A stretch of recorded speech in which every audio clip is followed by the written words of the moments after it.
السيسي على حجره فرد وقال.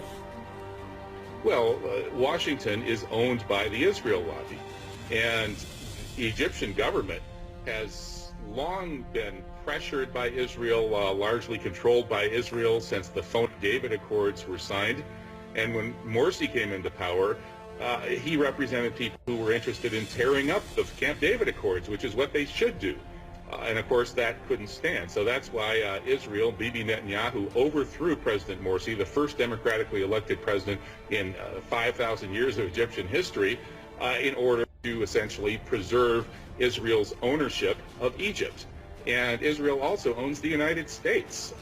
So that's really the issue here. U.S. Mideast policy is almost entirely dominated by Israel, and Trump is dominated by the extreme right wing in Israel.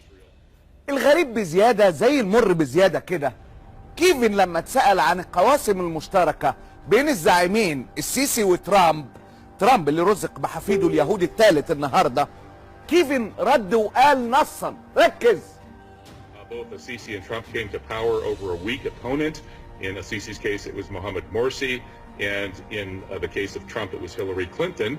Both of them thrive on scapegoating and going after enemies, especially internal enemies.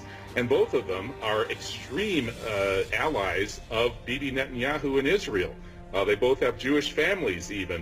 Al-Sisi comes from a Moroccan Jewish background, and members of his family are Mossad agents in Israel.